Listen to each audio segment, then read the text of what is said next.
The silence in my house had a weight to it. It was not the peaceful quiet of solitude. It was the dense, heavy silence of absence. For 50 years, this house had echoed with life, with Richard's booming laugh, with the frantic patter of our children's feet, with the chaos of holidays, and the simple hum of a shared existence.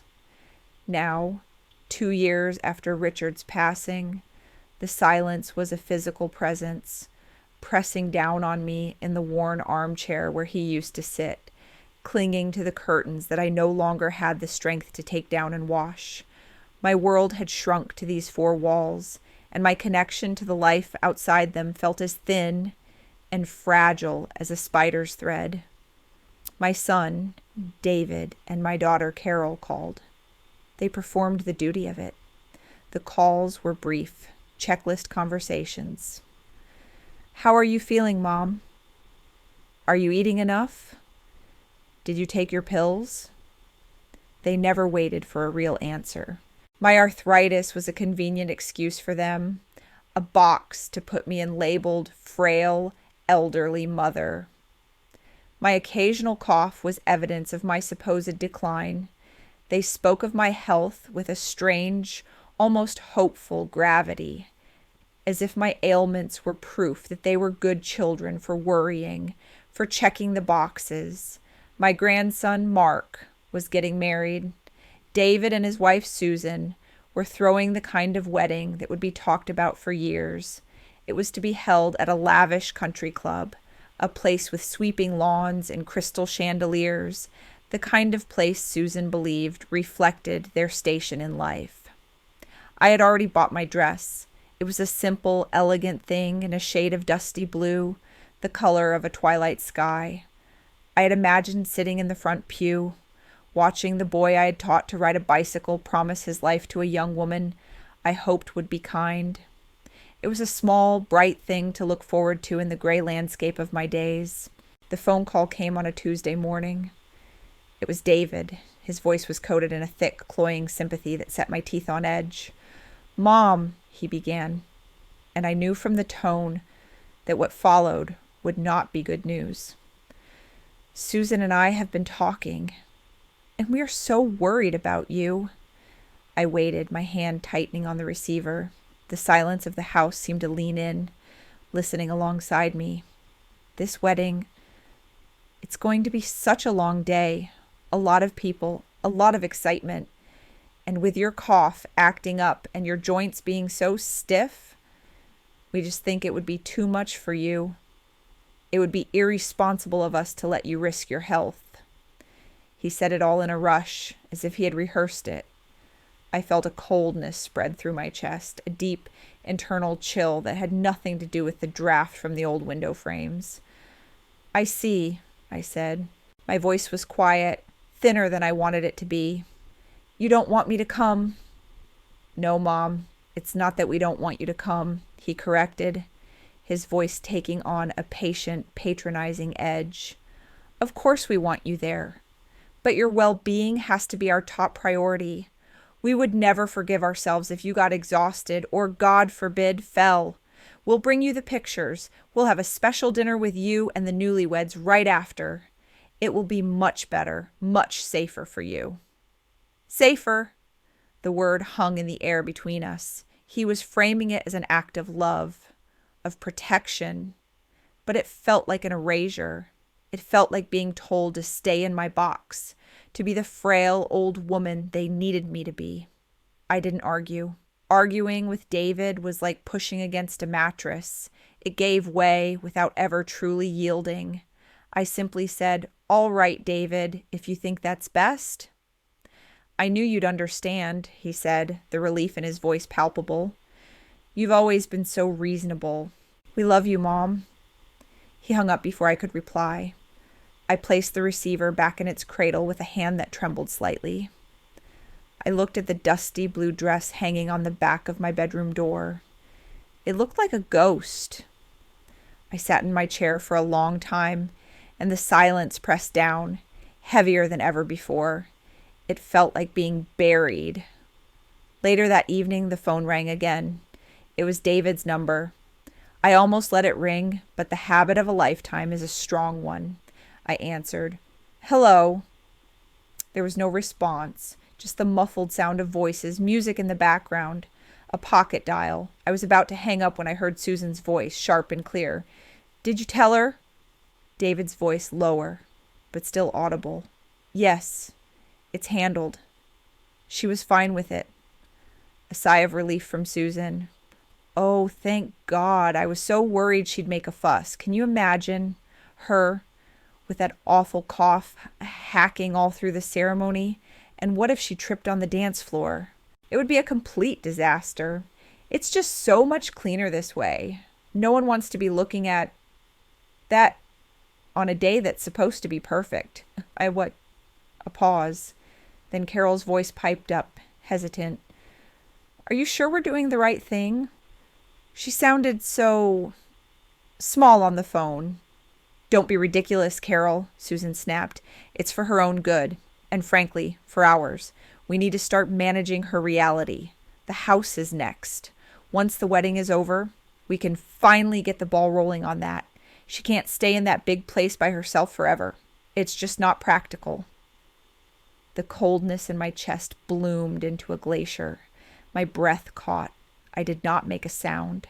I stood there, frozen, holding the phone to my ear, as if it were a venomous snake. I was not a person to them.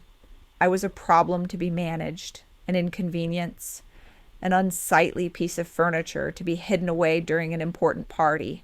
And my home, the home Richard and I had poured our souls into, was just a practical problem, a line item on their agenda.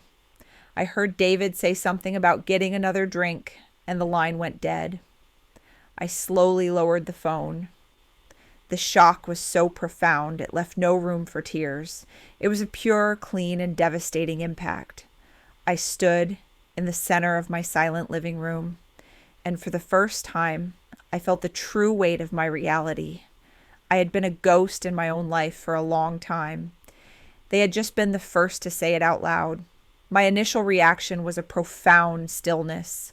The world seemed to stop. The ticking of the grandfather clock in the hall sounded like hammer blows against a coffin lid. My hands felt numb, my heart a slow, heavy drum against my ribs. I did not cry. The hurt was too deep for tears. It was a wound in the very foundation of my being. Everything I had built my life upon, the sacrifices I had made, the endless nurturing, the belief that I was the cherished matriarch of a loving family, had just been revealed as a lie. I walked through the house as if I were a stranger in it. I touched the worn velvet of the armchair, traced the faint scratches on the dining room table where David had carved his initials as a boy, ran my fingers over the framed photograph of Carol at her high school graduation. These were not just objects. They were artifacts of a life I thought I had lived. Now they seemed like props on a stage for a play in which I had been unknowingly miscast. I was not the Queen Mother. I was the fool. The days that followed were a blur of quiet observation. The gaslighting had already begun, but now I saw it for what it was. When Carol called, her voice was laced with a forced, cheerful pity. Oh, Mom, I'm so sorry you're not feeling up to it. We'll miss you terribly, but it's so important you rest. She was reciting a script written by David and Susan. She was painting the bars of my cage with pretty colors. I didn't challenge her. I simply listened. I began to remember. I recalled conversations from months past with a new chilling clarity. David sitting at my kitchen table, casually asking about the house's upkeep. This old place must be a lot to handle, Mom. The property taxes alone. Have you ever thought about downsizing? At the time, I had dismissed it as idle concern. Now I saw it as reconnaissance. I remembered Susan during her last visit, looking around my living room with a critical eye. You have so many lovely things, Eleanor, she had said, her gaze lingering on my mother's porcelain collection. You should really get them appraised. It's important to know what these things are worth. She had not been admiring my heirlooms. She had been taking inventory. My investigation began, not with a magnifying glass, but with my memory. I sat for hours, piecing together the mosaic of their deception. Every patronizing comment, every over-solicitous inquiry about my health, every suggestion that I was becoming forgetful or frail, it all clicked into place. They were not just neglecting me. They were building a case against me. They were constructing a narrative of my incompetence to justify their future actions. The first real confrontation was small, almost accidental. David stopped by a week before the wedding, ostensibly to drop off some groceries. He came into the kitchen, his presence filling the space with a false bonhomie. "Just wanted to make sure you were all set, Mom." I was sitting at the table, a cup of tea growing cold in my hands. I looked at him, really looked at him, for the first time in a long while. I saw the impatience in his eyes, the slight tightening of his jaw. That meant he was on a tight schedule. He was not here for me. He was here to assuage his own sliver of guilt. "David," I said, my voice steady, "why did Susan say she wanted to get my house on the market right after the wedding?" The bonhomie vanished. His face went blank for a second before a look of deep, sorrowful concern replaced it. It was a masterful performance. "Mom, what are you talking about?" He came over and put a hand on my shoulder. It felt heavy and false. "You must have misheard something. Your hearing, you know. Sometimes it plays tricks. Susan would never say that. We're worried about you living here alone, of course, but we would never, ever make a decision like that without you." He was gaslighting me. He was telling me that my own ears had betrayed me, that my mind was unreliable. He was using my age as a weapon against me. It was so blatant, so insulting that it almost took my breath away. "I heard her," I said, my voice quiet but firm. "On the phone. You called me by mistake." He sighed, a long theatrical exhalation of weary patience. "Oh, Mom." He shook his head slowly. "You've been under so much stress. And with the disappointment about the wedding, you're getting things mixed up. Susan was probably talking about her mother's friend who's selling her house. You know how you get when you're tired, you patch things together." He squeezed my shoulder. "Don't you worry about it. Just rest. Everything is fine." He believed he could simply tell me my reality was wrong, and I would accept it. For years, perhaps I would have. I would have doubted myself, deferred to his confidence. But the pocket dial had been a crack in the facade, and now I could see the rot underneath. I knew what I'd heard. I didn't press him. I simply nodded and said, "Perhaps you're right." Letting him believe he had won was now a strategic advantage. He left soon after, satisfied that the doddering old woman had been pacified. The primary evidence I needed came a few days later. Carol came to visit. She was a much less accomplished liar than her brother. Guilt radiated from her in waves. She couldn't meet my eye. She fussed around the kitchen, rearranging my spice rack, wiping down an already clean counter. I let her flit about for a while. Then I asked her to sit. I poured her a cup of tea. She held it with both hands, as if for warmth. "Carol," I said gently, "your brother thinks I'm confused. He thinks I imagine things." She flinched. "David he worries." "I know he does," I said. "He worries about practical things, like this house." I watched her face, a flicker of panic in her eyes. I had her. He brought me some papers to sign a few months ago. He said they were just to help him manage my bills, to put him on my main bank account in case of an emergency. He was in such a hurry, I just signed them. I paused. "I've been thinking about those papers a lot lately." This was my gamble. I was guessing, based on their conversation, that their plans were further along than they let on. I was right. Carol's composure shattered. Her teacup rattled in its saucer. "Mom, What did I sign, Carol?" I asked, my voice still quiet, but now it held a sliver of steel. That was all it took. The weakness in her, the part that still remembered being my little girl, broke through the flimsy wall of her complicity. Tears welled in her eyes. "Oh, Mom, I'm so sorry," she whispered. The confession tumbled out, a torrent of guilt and weak excuses. It was worse than I had imagined. The papers I had signed were not just about the bank account. One of them had been a durable power of attorney, giving David sweeping control over my finances and my property. They hadn't been planning to ask me to sell the house. They had been planning to sell it out from under me. The conversation I overheard wasn't about a future plan. It was about the final steps of a current one. The wedding was the distraction. While everyone was celebrating, David was planning to meet with a realtor the following week. The retirement home they had picked out was a place an hour away, a place where visits would be infrequent and my isolation complete. They had a brochure. Carol had seen it. She told me everything. How David had convinced her it was for the best. How he had framed it as a rescue mission for a mother who was failing. He had told her the house was a financial drain, that my savings were dwindling. A lie, I knew, as Richard had left me more than comfortable. He had woven a fiction of my decline, and she, out of weakness and a desire for his approval, had chosen to believe it.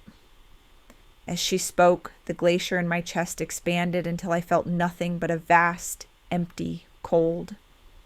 Every word she uttered was another nail in the coffin of the family I thought I had. It wasn't just about the money or the house. They were stealing my life. They were erasing my identity, rewriting my final chapter as one of senility and dependence, because my true story was inconvenient for them. Carol was sobbing now, begging for my forgiveness. "We thought," David said, "I didn't want to." I held up a hand, and she fell silent. I looked at my daughter, her face streaked with tears of self-pity, and I felt nothing. The well of my maternal love, a spring I had thought was bottomless, had run dry. It had been poisoned.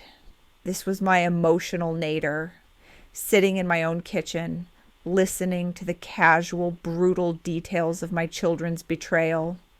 It was the realization that the last 50 years of my life, the entire edifice of my motherhood, had been for nothing. I had poured myself into them, and they had seen me not as a mother, but as a resource to be liquidated. I sat there in the fading afternoon light, and I felt the full, crushing weight of it. For a few long, silent minutes, I let myself drown in it. I felt the loss of my husband more keenly than ever before. Richard would never have allowed this. He would have seen David's greed for what it was. But I was alone. And then something shifted. The despair at the bottom of the well was so absolute, so final, that it became something else. It was like a fire that had consumed all the fuel and had burned down to a single hard, glowing coal. The pain was still there, but it had been transmuted. The tears that had been frozen inside me did not fall. They solidified into resolve. I looked at Carol, who was watching me with a hopeful, fearful expression, waiting for me to comfort her, to absolve her. I saw her not as my child, but as a co-conspirator. I stood up from the table. My movements were slow, deliberate. The stiffness in my joints felt like a welcome anchor. "You should go now, Carol," I said. My voice was different. The thin, frail quaver was gone. It was flat, calm, and cold. "Mom, please." "Go," I repeated, not raising my voice. "There is nothing more to say." She left, scurrying out of my house like a thief. I locked the door behind her. I went to the sink and methodically washed the 2 teacups, drying them and putting them away. The grief was over. The crying was done. A profound, icy clarity had taken its place. They had made a terrible mistake. They had mistaken my quietness for weakness. They had mistaken my grief for senility. They thought they were managing a frail old woman. They had no idea they had just created their worst enemy. I was no longer a victim. I was a strategist, and the war had just begun. The first thing I did the next morning was call Mr. Harris. He had been Richard's lawyer and friend for over 40 years, a man as old and sturdy as the oak desk in his office. His voice on the phone was exactly as I remembered, dry, precise, and calm. I told him I needed to see him urgently. I told him it was about the documents David had me sign. He didn't ask questions. He simply said, "My 10 o'clock tomorrow is free. Will that suffice?" I walked into his office the next day, feeling a resolve I hadn't felt in years. The office smelled of old paper, leather, and coffee.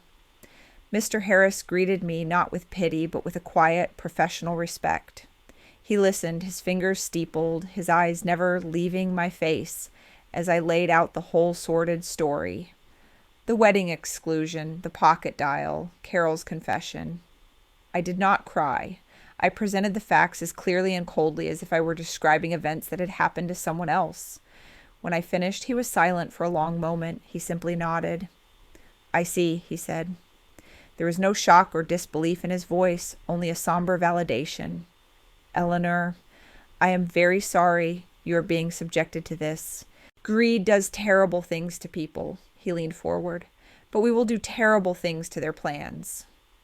For the first time in months, I felt a flicker of something other than grief or rage. It was the feeling of having an ally. Mr. Harris was methodical. "First," he said, "we need to know exactly what you signed. I will retrieve copies of any recently filed documents under your name. A durable power of attorney must be notarized and filed to be fully effective in property matters. It is likely David has already done so." He made a note on a yellow legal pad. "Second, we revoke it immediately. I will draft a revocation of power of attorney. We will have it signed, notarized, and delivered to every financial institution you deal with, and to David himself via certified mail. The same day, we change everything." He walked me through the steps. We would visit my bank. We would freeze the joint account and move all my funds into a new account under my name alone, at a different branch if necessary. We would change my will. The original will, drafted when Richard was alive, divided my estate equally between David and Carol. "Who do you want it to go to now?" he asked, his pen poised. The answer was immediate. "My granddaughter, Lily."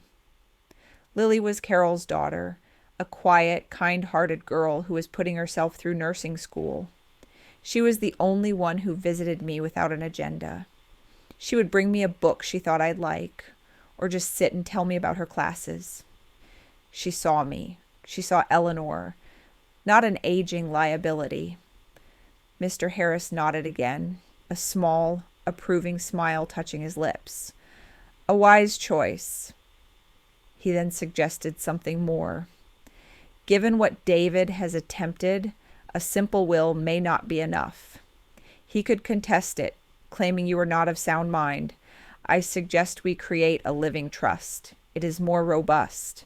We transfer all your assets, the house, your investments, your accounts, into the trust. You are the trustee for your lifetime. Lily is the successor trustee and sole beneficiary. It makes your wishes ironclad and avoids probate. It will make it nearly impossible for them to touch a single penny." The plan was beautiful in its cold, legal finality. It was a fortress of paper and law, and we were building it brick by brick. Mr. Harris also insisted we engage a forensic accountant. David had access to your accounts for months. He told you it was to help with bills. I would like to know what else he helped himself to. He recommended a man named Mr. Gable, who was known for his sharp eye and relentless pursuit of numbers. The next few days were a whirlwind of quiet, decisive action. I met with Mr. Gable, a small, bird-like man with astonishingly intense eyes. I gave him my bank statements and signed the necessary releases. I met with a financial advisor recommended by Mr. Harris, and we began the process of moving my investment portfolio, which David also had his eye on, into the new trust. The day we went to the bank was the most nerve-wracking. The bank manager, a woman named Ms. Albright, was professional and discreet as Mr. Harris explained the situation. She looked at me with a flicker of sympathy as she processed the paperwork, freezing the old account and opening the new one. All your automatic deposits, like your pension and Social Security, will be rerouted starting immediately, she assured me. He will have no further access.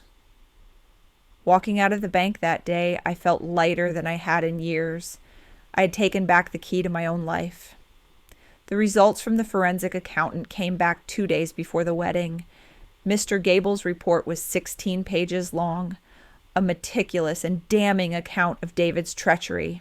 It turned out my son, the successful financial planner, was on the verge of bankruptcy. His business was failing.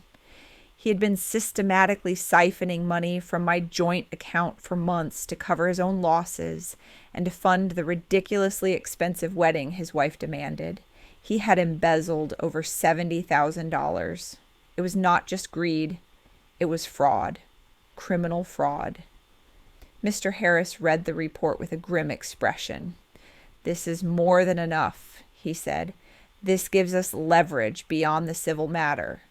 This is a police matter, Eleanor, should you choose to pursue it." I thought about it for a long time. The idea of my son in handcuffs was horrifying, but what he had done was also horrifying. He had not just stolen my money, he had stolen my trust, my security, and had planned to steal my home and my freedom. He had left me vulnerable, and had he succeeded, I would have been penniless and powerless in a facility chosen by him, left to rot. "Yes," I said, my voice clear and steady, "we will pursue it. After the wedding." The final piece of the plan was the most difficult, but also the most necessary. Mr. Harris had a locksmith scheduled to come to my house during the wedding reception. He would change every lock, including the one on the garage. The keys that David and Carol had, the keys they believed gave them access and ownership, would be rendered useless. My house would finally, truly be my own again. On the morning of the wedding, the day I was supposed to be at home, sick and frail, I rose early. The house was quiet. I went to my closet and took out the dusty blue dress. I laid it on the bed. It no longer looked like a ghost. It looked like armor. I showered and did my hair, my hands steady. I put on the dress, a string of Richard's pearls, and a pair of comfortable but elegant shoes. When I looked in the mirror, I did not see a frail old woman. I saw a woman I had not seen in a very long time. I saw Eleanor. I did not go to the church. The ceremony was something I could not bear to witness, a fraudulent celebration built on a foundation of my stolen money. My part in this drama was to be played at the reception. I had a copy of the invitation. The reception at the country club started at 6 o'clock. At 5:30, I got into my car. The car David kept telling me I was getting too old to drive, and I pulled out of the driveway. I drove calmly, obeying every traffic law.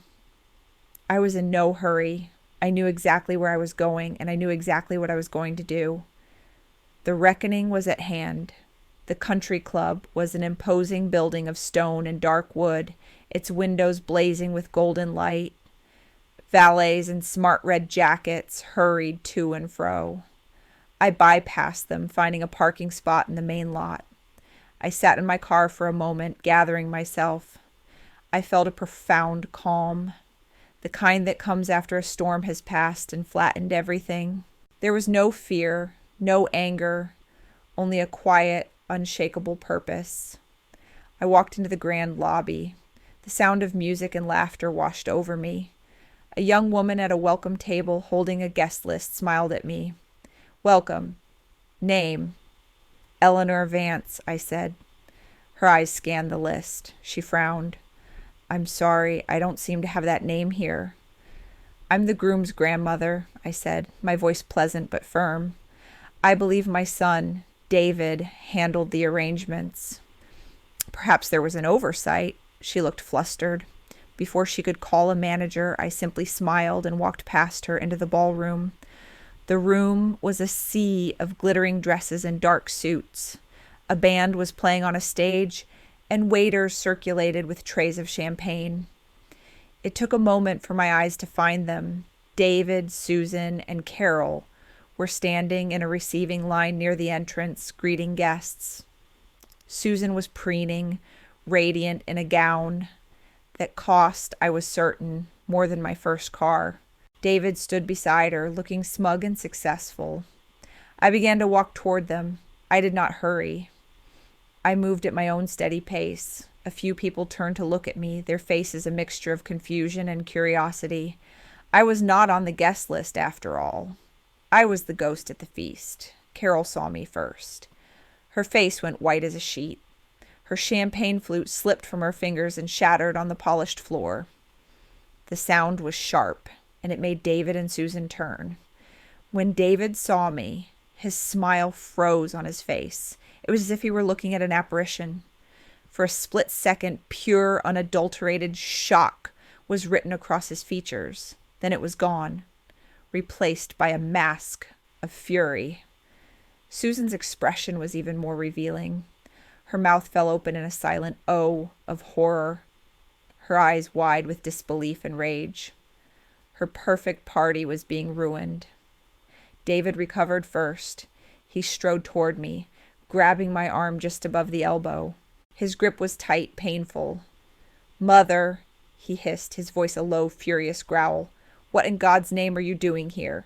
You're supposed to be sick. You're going to make a scene." I looked at his hand on my arm, then back up at his face. "Take your hand off me, David," I said. My voice was not loud, but it cut through the nearby chatter. A few people turned to stare openly now. He released my arm as if it had burned him. "We need to talk," he muttered, trying to steer me toward a side door. "Now?" "Yes," I said calmly. "We do." He led me, with Susan and a terrified-looking Carol trailing behind us, into a small, empty library off the main hall. He shut the door behind us, and the sound of the party was instantly muted. The room was lined with books that had likely never been read. Susan was the first to speak.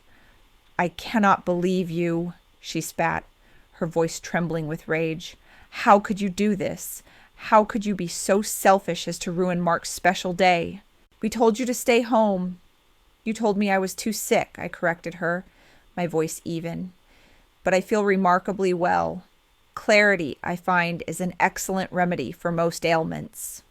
David stepped forward, his face red with anger. "This is insane. You're confused. You're not well. You will leave right now before you embarrass this family any further." "The embarrassment," I said, looking from his face to Susan's, to Carol's, "has already happened. You just don't know it yet." I reached into my handbag and pulled out a thick envelope. I held it out to David. "This is for you." He snatched it from my hand and tore it open. He pulled out the documents inside. I watched his face as he read. I saw the arrogant anger drain away, replaced by a dawning, sickening comprehension. He was looking at the official, notarized revocation of his power of attorney.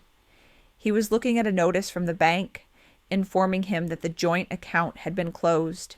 He was looking at a letter from Mr. Harris, formally notifying him of my intent to pursue legal action for the recovery of embezzled funds. His hands began to shake. He looked up at me, his eyes wide with disbelief. "You can't do this." "It's already done," I said. "Every last bit of it. The locks on the house are being changed as we speak. Your key will no longer work, Carol. Nor yours, David. My assets have been placed in a trust. The new beneficiary is Lily. The will has been changed. You have been disinherited, both of you." Carol let out a choked sob. Susan looked as if she had been slapped. You can't be serious," she stammered. "The house, our inheritance." "There is no our inheritance," I said, my gaze cold as ice. "There is only my property, my money, my life. Things you three decided were yours for the taking. You planned to sell my home and put me in a facility to molder away so you could fund your lifestyle. You stole from me, David. Over $70,000. The forensic accountant found every single transaction, every transfer to your failing business, every payment to the caterer for this party." David's face was ashen. "Mom, please," he whispered, the fight gone from his voice. It was replaced by a desperate, pathetic pleading. "It was a loan. I was going to pay it all back. I was just under pressure." "You were under pressure, so you decided to sell your mother's life to relieve it?" I asked. The question hung in the silent room. "You didn't just steal my money. You tried to steal my future.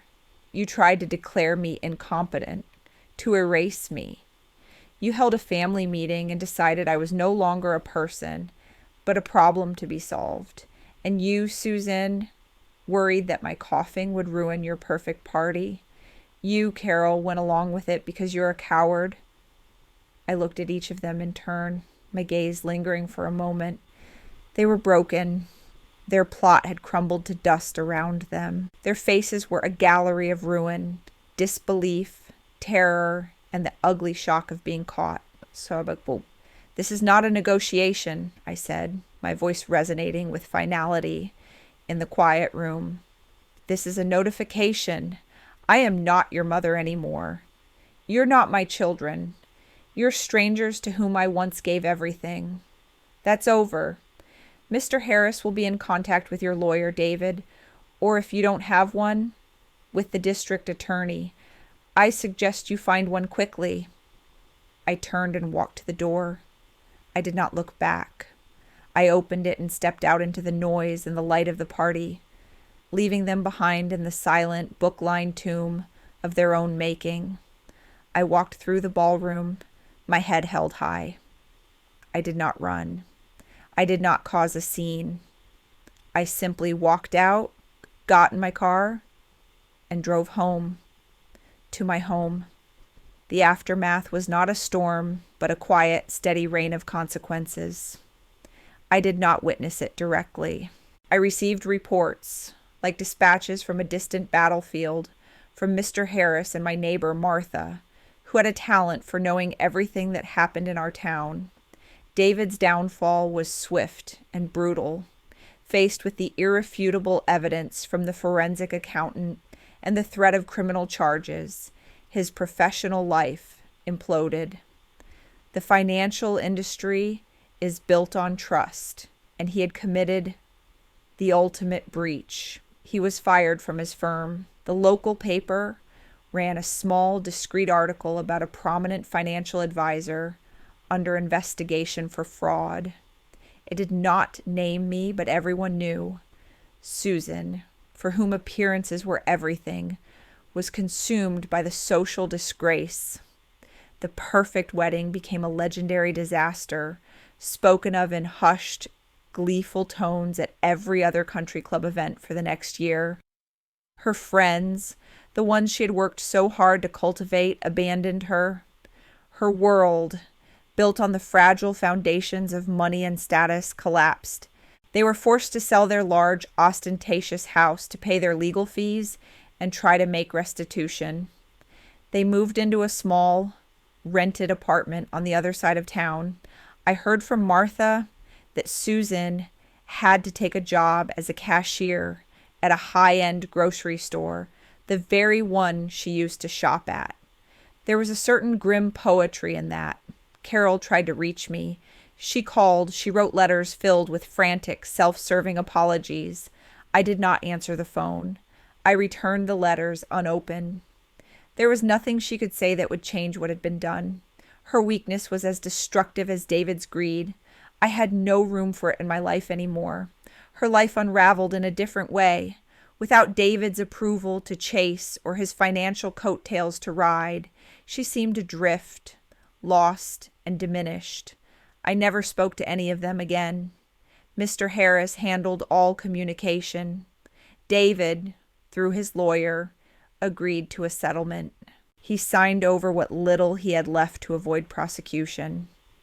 It was not about the money for me. It was about the acknowledgement. It was about the truth being put on a legal document, signed and sealed. During all of this, I did not feel triumphant. There was no joy in their ruin, no satisfaction in their pain. There was only a profound, somber sense of order being restored. It was like resetting a broken bone. The process was painful and ugly, but it was necessary to heal. What I felt most of all was distance, as if I were watching a story about other people I used to know a long, long time ago. The emotional tether that had bound me to them for a lifetime had been irrevocably severed that day in the country club library. I was free of them, but the freedom was not jubilant. It was quiet, vast, and a little lonely, like a wide, empty sky after a hurricane. The world had become quiet again, but it was a different kind of quiet. It was no longer the heavy, oppressive silence of being ignored. It was the clean, clear silence of peace. The house no longer felt like a tomb. It felt like a sanctuary. A year passed. The seasons turned. I sold the big family house. It held too many ghosts, too many memories of a life that had turned out to be a fiction. The sale was handled by a realtor Mr. Harris found, and the proceeds went directly into the trust. I bought a small cottage on the other side of the state, a 2-hour drive away, in the town where Lily was attending university. My new home was perfect. It had a small, manageable garden, a sunny kitchen, and a porch with a swing. It was a house built for one, with a spare room for a guest. It was a house built for my future, not my past. I filled it with my books, my sewing machine, and the few pieces of furniture that held truly good memories. My mother's porcelain, a small writing desk Richard had made for me. I found a new routine. I woke with the sun. I drank my coffee on the porch swing. I worked in my garden, feeling the good, honest ache in my muscles at the end of the day. I joined a book club at the local library. I took a pottery class. I learned the names of the birds that came to my feeder. I was not just living. I was inhabiting my own life, fully and deliberately. I was no longer waiting for the phone to ring. I was no longer measuring my worth by the attention of others. Lily came for tea every Sunday. She would arrive with a bag of groceries and a story about her week. We would sit in the sunny kitchen, and she would tell me about her clinical rotations at the hospital, about the patients she cared for, about the challenges and the small victories. She never asked me for anything. She never spoke of her mother or her uncle unless I brought them up, which I never did. Our relationship was built on a foundation of simple, mutual respect. She saw me as a person with a history and a future. I saw her as the continuation of the best parts of our family, the kindness, the integrity, the quiet strength.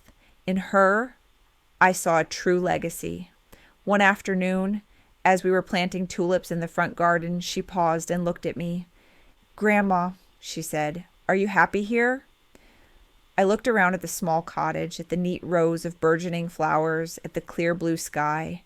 I thought of the silence inside the house, a silence that was now peaceful and full of light. I thought of the life I had built for myself from the ashes of the old one.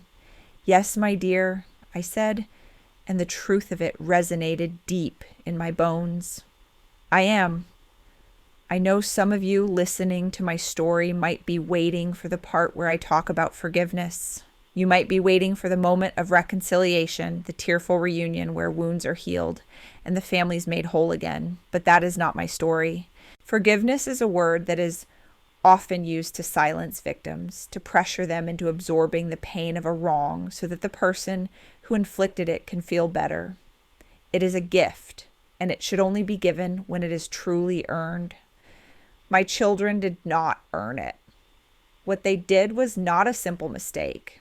It was a calculated campaign of erasure. They tried to render me invisible, to turn me into a non-person for their own convenience and profit.